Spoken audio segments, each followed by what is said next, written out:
वंदे गुरूणां चरणारविन्दं सन्दर्चिदस्वात्मसुखाम्बुदीनां जनस्य येषां कुळिगायमानं संसारहालाहलमोघशान्त्यै गोपिका जीवनस्मरणं गोविन्द गोविन्द श्रीवासुदेवः सर्वमिति अस्मत् सर्वगुरुभ्यो नमः நமஸ்காரம். ஏழாவது கர்ப்பம் அவ்வாறு ஈர்க்கப்பட்டது.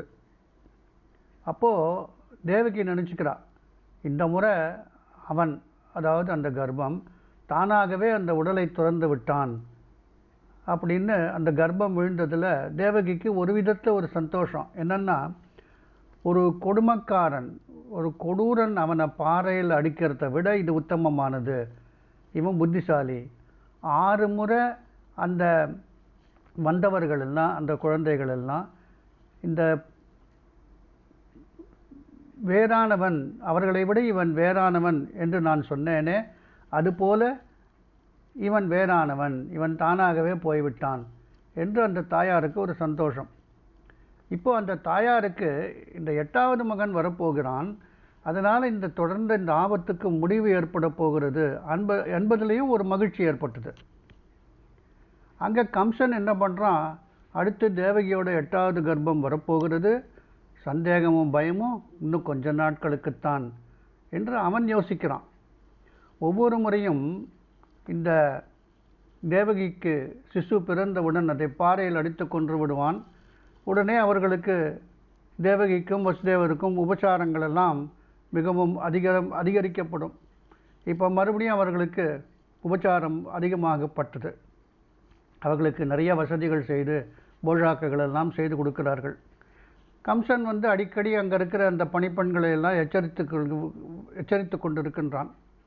தேவகியினுடைய தினசரி என்ன நடக்கிறது என்பதை தெரிந்து கொள்வதற்கு அடிக்கடி கேட்க ஆரம்பித்தான். 2 மாதங்கள் சென்றது. இந்த முறை கம்சன் நாட்களையே எண்ண ஆரம்பிச்சிட்டான்.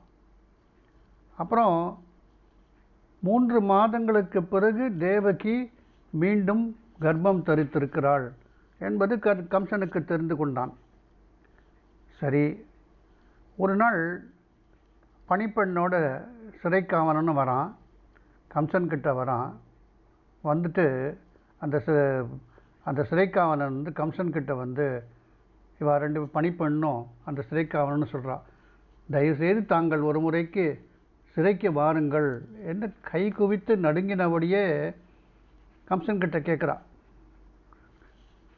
வேலை சொல்கிறாவா, வசுதேவருக்கு என்ன ஆயிற்றுன்னு தெரியல, அவருக்கு ஏதாவது தெய்வம் வரம் கொடுத்ததா, இல்லை தெய்வம் அதுவே அவருக்குள்ளே புகுந்து விட்டதோ என்று இருக்கிறது என்று அந்த சிறைக்காவலன் கம்சன்கிட்ட சொல்கிறான்.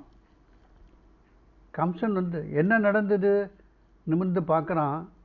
சிறைக்காவலன் நடுங்கின்றபடியே சொல்கிறான், மகாராஜா, நேரில் பார்க்காம தங்களால் எங்களுடைய பேச்சை நம்ப முடியாது. ஒரு மனிதன்கிட்ட இந்த அளவுக்கு ஒளி இருக்கும், காந்தி இருக்கும் என்பதை நான் பார்ப்பது என்ன, நான் பார்த்தது கூட கிடையாது, காதால் கேட்டது கூட கிடையாது. தாங்கள் எனக்கு மரண தண்டனை கொடுத்துருங்கோ, இல்லை இடமாற்றம் கொடுங்கோ. எனக்கோ என்னுடைய உதவியாளனுக்கோ எந்த சக்தியும் இல்லை. வசுதேவர் சிறையிலிருந்து வெளியில் போக விரும்பினா கூட எங்களால் எதுவும் செய்ய முடியாது.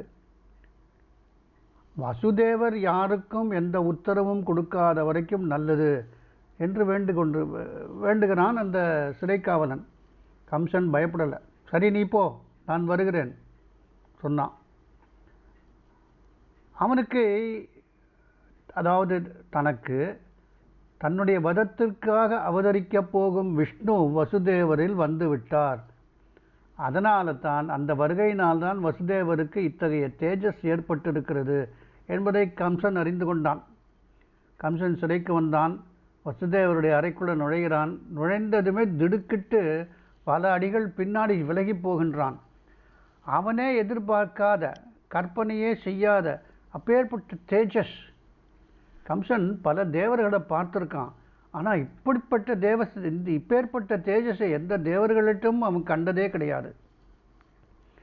எப்போதும் கம்சன் வந்தாக்க வசுதேவர் ரொம்ப பணிவாக அப்படியே ஆயிடுவார்.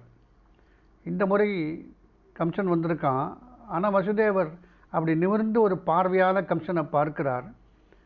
ஒரு சிங்கம் தவளையை பார்ப்பது போல பார்க்கிறார். அந்த பார்வையை பார்த்த உடனே கம்சன் கதிகலங்கி போய்விட்டான். சிறைக்காவலன் சொன்னானே, அதை போல அவரை யாரால் எப்படி தடுக்க முடியும் என்று அவன் சொன்னது கம்சனுக்கு இப்பொழுது புரிந்தது. இதோ இந்த தேஜோமய புருஷனுடைய எதிரிலிருந்து உன் தலையை வெட்டிவிடு என்று ஆணை கொடுத்தானால் கம்சனால் அந்த ஆணையை ஏற்க முடியாமல் இருக்க முடியாது என்று அவனுக்கு தோன்றுகிறது. வசுதேவர் இப்போது சிருஷ்டிகர்த்தாவோட சராசரத்தோடு கூட சிருஷ்டிக்கே சகிக்க முடியாதவராக, அடக்க முடியாதவராக இருக்கிறார். அவர் ஏதாவது சொன்னால் அந்த உத்தரவைத்தான் ஏற்க முடியும். அதை யாராலும், அதாவது வசுதேவர் என்ன சொன்னாலும் எந்த வகையிலும் வசுதேவரை தடுக்க முடியாது என்பது புரிந்துவிட்டது. கம்சன் வேகமாக அங்கிருந்து விலகி சென்று விட்டான். அன்றைக்கே வசுதேவருக்கும் தேவகிக்கும் கை காலில் விலங்குகளை விலங்கு போடுவதற்கு ஆணை கொடுத்து விட்டான். வசுதேவர் எதிர்ச்சொல் ஒன்றும் சொல்லவில்லை. கம்சன் அறைக்கு வெளியில் இருந்தாலும் வசுதேவர் விலங்கு போடணும் சொன்னதுக்கு ஒரு எதிர்ச்சொல் சொல்லவில்லை. மேலும் கம்சன் அந்த சிறையறைக்கு வெளியில் இருந்ததுனால தான் அவர்களுக்கு விலங்கு அணிவிக்க முடிந்தது. கம்சன் அதற்கு பிறகு வசுதேவருடைய எதிரில் போகவே இல்லை. அவர் ஏதாவது கட்டளையிட்டு விடுவாரோ என்று அவனுக்கு பயம் வந்துவிட்டது. வசுதேவருக்கோ அவருடைய உடல் நினைவே இல்லை. அவருக்குள்ள ஒரு வாக்குக்கு எட்டாத ஒரு ஆனந்த கடல் அலைமோதி கொண்டிருக்கிறது. அவர் ஒரு புதிய மேகம் போன்ற அழகன், ஆனந்தமே திரண்டெழுந்த உருவம், பீதாம்பரதாரி, நீண்ட சதுர்புஜதாரி, கமலக்கண்ணன் வனமாலி, என் ஆராத்திய தேவன் ஸ்ரீஹரி என்று அவர் தனக்குள்ளே பார்த்து பார்த்து ஆனந்தத்தில் மூழ்கி கிடக்கிறார். வசுதேவருக்கு புலகிதம் முற்றிருக்கிறார். உடல் முழுவதும் அவருக்கு ரோமாஞ்சனம் ஏற்படுகிறது. உடலிலிருந்து வியர்வை தாரியாக பெருகுகிறது. ஆனால் அந்த திருவுருவம் வணங்கத்தக்கதா இல்லை. அந்த திருவுருவம், அவருக்கு தெரிந்த அந்த திருவுருவம் ரொம்ப ஒரு புன்முறுவலோடு வசுதேவர் மடியில் அமர்ந்து கொள்ளுகிறது. அந்த உருவத்திடம் ஒரு வாத்சல்யம் பொங்கி எழுகிறது வசுதேவருக்கு. அந்த திருவுருவம் அவன் என்ன பண்ணுறான், ஒவ்வொரு க்ஷணமும் புதிதாக வருகின்றான். அவன் புவனசுந்தரன். வசுதேவரோட பார்வை உலகத்தில் எங்கே பார்க்க முடிந்தது? அவருக்கு அந்த சமயம் அவரை பற்றியே கூட எதுவுமே தெரியாது. அந்த நிலையில் இருக்கிறார். தேவகி பார்க்குறா, தன்னுடைய சுவாமியுடைய தேஜஸை பார்க்குறா, அவருடைய நிலையை பார்க்குறா. அப்படியே முக்தனாகி அவரை பார்க்கறதிலேயே தேவகி லயித்து விட்டா. கம்சன் எப்போ வந்தான், எப்போ போனான் என்பது அவருக்கும் தெரியாது. தங்கள் இருவருக்கும் கைகால்கள் விலங்கிடப்பட்டிருக்கிறது என்பதையும் இரண்டு பேரும் அறியவில்லை. தேவகி மனசுக்குள்ள நினச்சிக்கிறா, என்னுடைய சுவாமி மகாபுருஷர், பரமபுருஷர். நான் இந்த நம்பிக்கையை இழக்கவே இல்லை. இந்த தாசி தேவகியிடம் மகிழ்விப்பதற்காக தனது ஸ்வரூப தரிசனத்தை செய்வித்திருக்கிறார் என்று அடிக்கடி சொல்லி கொண்டிருக்கிறாள் தேவகி. வாயில், அதாவது கம்சன் கட்டளை எழுகின்றான், சிறையின் வாசல் எப்பொழுதும் அடைக்கப்பட்டிருக்கட்டும், பணிப்பெண்ணுக்கு மட்டும் சிறைக்கு உள்ளே செல்வதற்கு அனுமதி, அவள் உள்ளே சென்ற உடனேயே வாசலை மூடிவிட வேண்டும், வாயிலில் கதவுகளுடைய கீல்கள் சங்கிலிகள் இவை இன்றைக்கு 2 மடங்காக அதிகரிக்கப்பட வேண்டும். அதோடு கூட நான் இன்னும் பல காவலர்களை உன்னுடைய உதவிக்காக அனுப்புகின்றேன். ஆனால் ஜாக்கிரதை, வசுதேவருக்கு எதிரே யாரும் செல்ல வேண்டாம். அவருடைய அறையினுடைய வாசல் வரை கூட யாரும் செல்ல வேண்டாம். அவர் ஒருவேளை கதவு அருக வருவதை பார்த்தால் வாசலை மூடிவிட்டு எல்லோரும் அவர் என்ன சொல்கிறாரோ, அவர் சொல்லுகின்ற அழைப்பு கேட்காத தொலைவிற்கு சென்று போய்விடுங்கள். அந்த கணமே எனக்கு செய்தி வர வேண்டும். இது கம்சனுடைய கட்டளை. இத்தனை ஏற்பாடுகளும் போதுமானது இல்லை என்பது அவனுக்கு தெரியும் கம்சனுக்கு. வசுதேவர் ஒரு ஆணையிட்டால், ஒரு கட்டளையிட்டால் அவர் இருக்கின்ற நிலைமையில் ஜடமாக மூடியிருக்கின்ற அந்த கதவும் கூட அவருடைய கட்டளையை நிறைவேற்றிவிடும் என்று கம்சன் ஒரு சந்தேகப்பட்டான். ஆனால் இதை விட வேறு என்ன அவனால் அதிகமாக செய்துவிட முடியும்? தன்னுடைய பணியாளர்களுக்கு எதிரிலே தன்னுடைய பலவீனம் வெளிப்படக்கூடாது என்பதால் அவன் இந்த கட்டளைகளை அழித்துவிட்டு வேகமாக சிறைந்து தன்னுடைய இடத்துக்கு போய் சேர்ந்தான். தேவகி தன்னுடைய சுவாமியை தரிசித்து, வசுதேவரை தரிசித்து அவருடைய திருவடிகளில் பணிகின்றார். அப்புறம் எவ்வளவு நேரம் தேவகி அந்த ஆனந்த சமாதியில் உறங்கி இருந்தார் என்பது புரியவில்லை. திடீர்னு ஒரு முறை தேவகி கனவு கண்டிருந்தால் அந்த கனவு மறுபடியும் தோன்ற ஆரம்பித்தது. கனவுகள் கூட அவ்வாறு பல முறை தென்படுகின்றன என்று அவர் அப்புறம் கூட சொல்லிகிட்டே இருந்தார் தேவகி.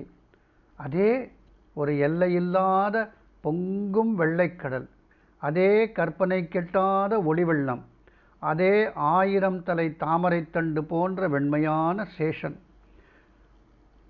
அவருடைய சேஷனுடைய படங்களில் சிவப்பு மணிகள். அந்த சேஷ சயனத்தில் பாதி படுத்துன்னு இருக்கிற அதே பீதாம்பரதாரி, இந்தீவர நீல விஷால பாகு பரமபுருஷன். அவர் தன்னுடைய வலது கையில் அன்னைக்கு எடுத்த கருப்பை கேசத்தை இன்றைக்கும் பார்த்து கொண்டிருக்கிறார் மிகவும் கவனமாக.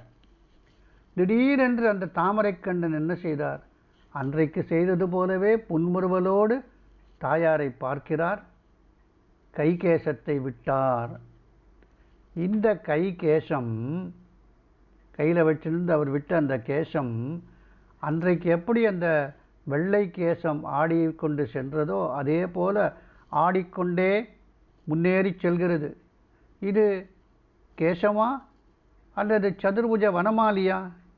சில சமயம் கேசமாக இருக்கிறது, சில சமயம் கனசுந்தர சதுர்புஜ பீதாம்பரதாரியாக இருக்கிறார்.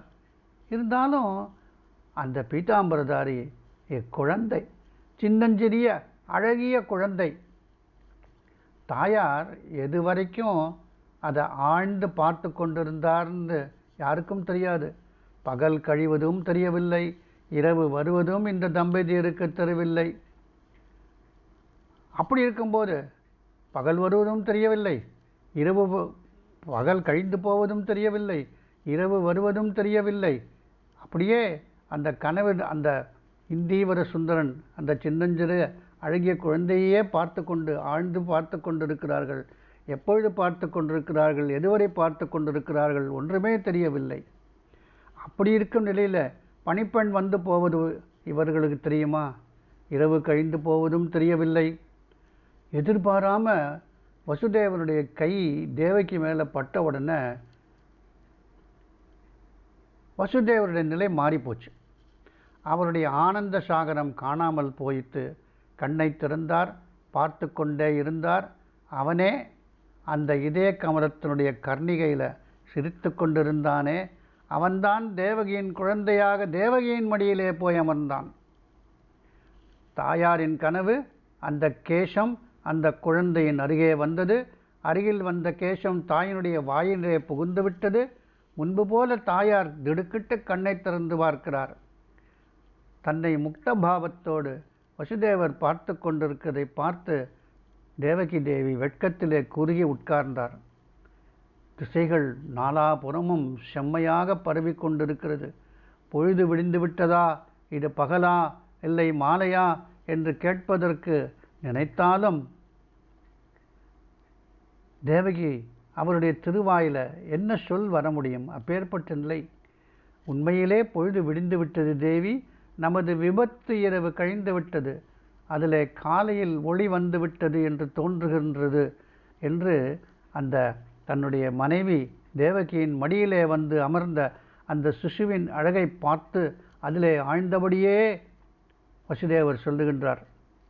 அதாவது தங்களுடைய இருளாக அடைந்திருக்கின்ற தங்களுடைய நிலைமைக்கு ஒளிவெள்ளம் வந்து விடியல் வந்துவிட்டது என்ற வகையில் அவர் சொல்லுகிறார். அப்போது தேவகி வந்து தாங்களா? தேவகிக்கு முதல் நாள் தன்னுடைய சுவாமியை தான் பார்த்தபோது இருந்த நிலை இப்போது இல்லை என்பதை கவனித்தாள். வசுதேவர் இப்போது தன்னுடைய சாமானிய ஸ்வரூபத்திலே இருக்கிறார். அப்போது தற்செயலாக அந்த அறையின் வாசல் திறந்தது. பயந்தபடி உள்ளே வந்த அந்த பணிப்பெண் அதே வேகத்தில் வெளியே ஓடிவிட்டாள். அறைவாசல் மிக அவசரமாக மூடப்பட்டது. அந்த பணிப்பெண் மகாராஜா கம்சனிடம் விரைவாக ஓடிச் செல்லு மகாராஜா என்றபடி ஓடிச் செல்லுகின்றாள். கோபிகா ஜீவனஸ்மரணம் கோவிந்தா கோவிந்தா. ஸ்ரீ வாசுதேவ சர்வமிதி.